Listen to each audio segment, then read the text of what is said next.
आइएगा इस वीडियो में हम समझने वाले हैं क्लास 9 एनसीईआरटी प्रश्नावली है हमारी वन फर्स्ट संख्या पद्धति। लेसन का नाम है संख्या पद्धति। तो इसमें किसमें के बारे में, संख्याओं के बारे में बताया जाता है।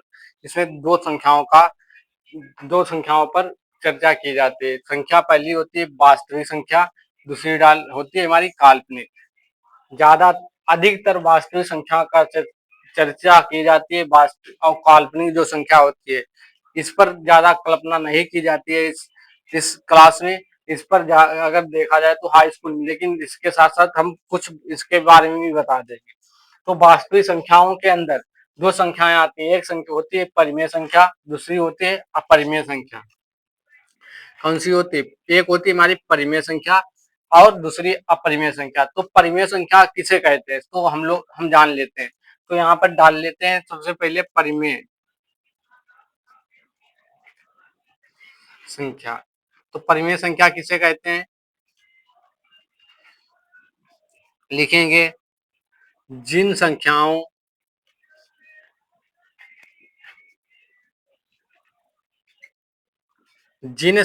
को P/Q के रूप में लिख सकते हैं और पूर्णांक संख्या होनी चाहिए। और देखिएगा, और लिखेंगे और Q नॉट इक्वल 0, Q 0 के बराबर नहीं होना चाहिए।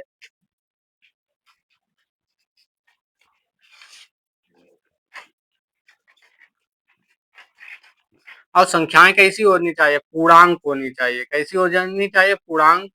संख्याएं पूर्णांक होनी चाहिए।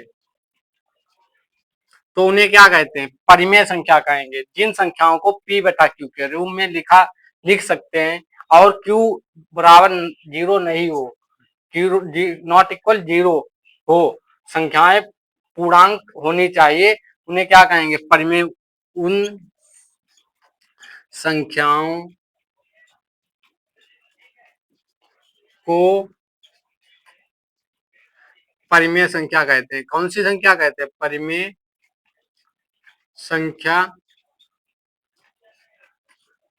कहते हैं। जिन संख्याओं देखिए जिन संख्याओं को P/Q के रूप में यानी अंश बटे हर के रूप में लिख सकते हैं उनको क्या कहते हैं? परिमेय संख्या कहते हैं। लेकिन क्या Q नॉट इक्वल 0 यानी Q बटे में 0 नहीं होना चाहिए, यानी हर में क्या नहीं होना चाहिए? 0। तो उनको क्या कहेंगे? परिमेय संख्या। उदाहरण देख लीजिए इसका।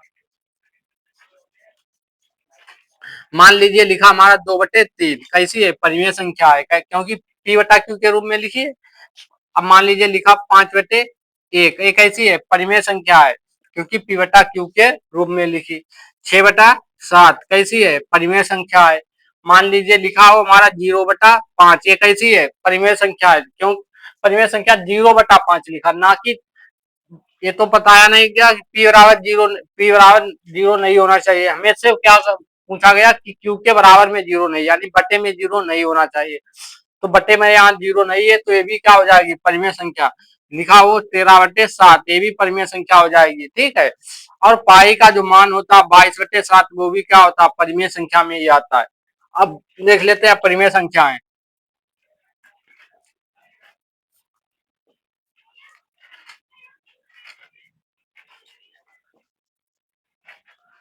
अपरिमेय संख्याएं कितने कहते हैं? जिनको जिनको हम P/Q के रूप में नहीं लिख सकते, यानी जिनको हम अंश बटे हर के रूप में नहीं लिख सकते हैं, उनको अपरिमेय संख्याएं कहते हैं।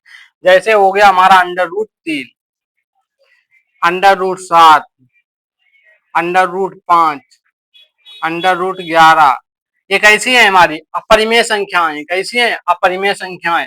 और हमारी पाई भी क्या होती है? अपरिमेय होती है। कैसी होती है? अपरिमेय होती है। पाई का मान परिमेय, लेकिन पाई क्या होती है? अपरिमेय होती है। अब देखिएगा काल्पनिक संख्याएं किसे कहते हैं? हम कह सकते हैं परिमेय संख्याओं में के अंदर के अंदर जो माइनस चिन्ह लगा देंगे तो काल्पनिक संख्याएं बन जाती हैं। क्या कर बन जाती हैं? अपरिमेय संख्याओं के अंडर रूट के अंदर क्या लगा देंगे, माइनस लगा देंगे, तो कैसी बन जाती है, काल्पनिक। तो काल्पनिक संख्या देख लेंगे, काल्पनिक संख्याएं कौन सी होंगी। मान लीजिए यहाँ पर लिखा अंडर रूट 3 लिखा, तो इसके अंदर माइनस लगा देंगे, माइनस के 3 कर देंगे, ये कैसी हो गई, काल्पनिक संख्या। इसको क्या कर दे, -7, कैसी हो गई, काल्पनिक संख्या। यहाँ पर माइनस कितना है, अंडर रूट 5 है, तो इसके अंदर क्या लगा देंगे, माइनस, तो ये कैसी हो गई, काल्पनिक संख्या। यहाँ पर 11 है, तो 11 क्या करेंगे, अंडर रूट लगाकर -11 लिख देंगे, कैसी हो गई, काल्पनिक संख्या। अब देखिएगा काल्पनिक संख्याओं को अगर तोड़ना चाहते हैं आयोटा के रूप में तोड़ते हैं, तो एक काल्पनिक संख्या तुमको क्लास 10th में समझाया जाएगा।